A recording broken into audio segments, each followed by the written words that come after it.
Sebab itu kita tak boleh memadamkan sejarah bahawa Portugis, Belanda, Inggeris datang kerana nak agama. Itu sejarah. Tapi kenapa mereka gagal? Sebab orang tua-tua kita pertahankan, perjuangkan. Baik itu sekali lagi hadirin hadirat, kita kena terima kasih ke orang tua-tua kita dahulu. 24 Ogos tahun 1511, ketika Portugis masuk ke Melaka, dia jajah Melaka selama 130 tahun. Bukan sekejap, bukannya sebulan dua, bukan 5 tahun, 130 tahun. Setelah Kesultanan Melayu Melaka berdiri gagah selama 110 tahun. Kuat dah, kita baru 62 tahun. Jangan act lah, jangan act sangat. Melaka yang sebegitu gagah 110 tahun tombang dengan Portugis, dijajah pula 130 tahun. Tapi adakah orang tua-tua kita ketika Portugis menjajah itu mereka pakat tidur beramai-ramai? Adakah mereka perangai macam kita, main telefon siang malam pagi petang? Tidak. Orang tua-tua dulu tak pernah tidur. Tahun 1521 kita ucap terima kasih saudara-saudara kita dari utara Sumatera Utara, khususnya di Aceh, yang bertali arus membantu menyerang Portugis daripada Aceh. Tahun 1521 Sultan Ali Muhayyad Shah, Sultan Aceh pertama, dia serang Melaka.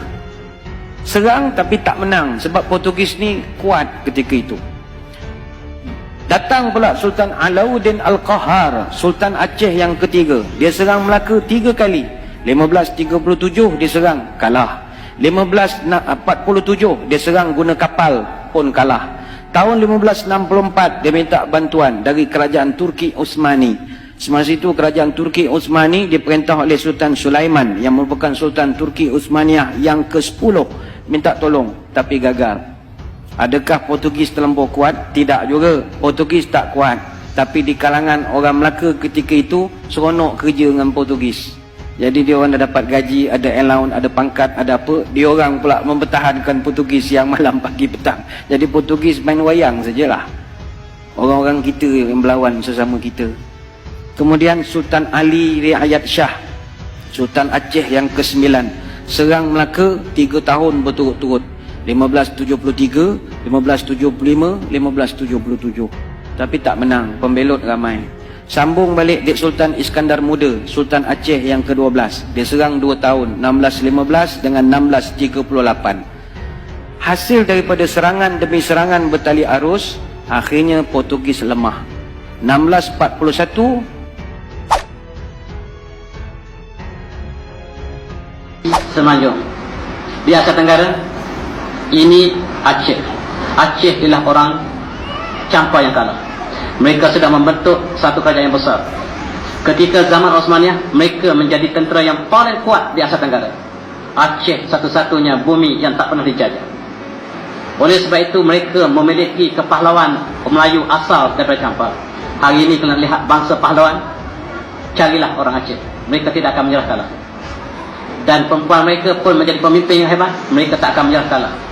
Bahkan apabila di zaman era moden, mereka tak tunduk pada Jakarta, sehingga Jakarta tunduk pada mereka. Hebat perjuangan orang Melayu Campa yang asal. Oleh sebab itu kita lihat Osmaniyah memilih Aceh sebagai gubernur untuk mewakili Osmaniyah di sebelah timur. Bendera yang digunakan oleh Aceh ialah bendera Osmaniyah, yakni bulan bintang yang warna merah putih, itulah warna Osmaniyah. Melaka juga dijadikan sebagai hak yang kedua. Utama ialah Aceh. Melaka ketika Sultan Mansur Shah dilantik untuk menjadi gubernur yang kedua. Dan mereka juga bersama-sama untuk membantu Osmaniyah. Dan rupa-rupanya alam Melayu ini ialah sebahagian daripada Osmaniyah. Dan pusat sebelah timur pula ialah di Amanillah yang terletak di Filipina sekarang. Yang kemudian bumi ini telah dimurtadkan oleh Spanyol, kemudian dimurtadkan lagi oleh Amerika, sekarang telah menjadi Manila. Ya Amanillah telah betulkan menjadi Manila. Sebuah simbol kerajaan Islam yang terbesar di timur telah menjadi bandar murtad 100%. Sayang, itulah sejarah yang malang orang Melayu. Kita sentiasa mencipta sejarah yang malang. Dulu, kini dan selama-lamanya barangkali. Kita lihat ketika Osmaniyah memerintah di Istanbul, ini ialah Museum Melaka. Sebenarnya bukan ini yang Istana Melaka. Istana Melaka bukan pada kayu. Mengikut Portugis, Istana Melaka ialah di antara istana yang terbesar di dunia ketika itu, yang mengalahkan istana di Portugal. Portugal itu asalnya Andalusia, yang namanya Portugal. Portugal maksudnya limau, oranges, yang sudah menjadi Portugal sekarang. Kita lihat nama-nama di Spanyol, masih lagi kebanyakan nama Islam. Madrid, itu asalnya Majri, sungai. Kita lihat di sebelah timur ataupun di belakang selatan di Prancis, namanya Marseille, nama asalnya Marsa Ali, pelabuhan Ali. Oleh sebab itu Malacca, tadi kita sebut Malaga, Malacca, Lisbon, dan nama-nama yang ada di Spanyol masih kita boleh trace dalam bahasa Arab, menunjukkan sejarah yang gemilang. Islam bertapak di situ 700 tahun dan membina Eropah daripada zaman kegelapan menjadi satu zaman era yang agung. Dan inilah bendera Osmania. Di sebelah kiri ini yang masih menjadi bendera Turki ialah bendera Osmania, yang simbol kepada kerajaan Islam yang terbesar ketika itu. Dan bendera Aceh ialah bendera yang sama, cuma diletakkan pedang. Bendera Melaka masih sama seperti bendera Turki sekarang. Melaka ketika Sultan Melaka masih menggunakan bendera yang sama.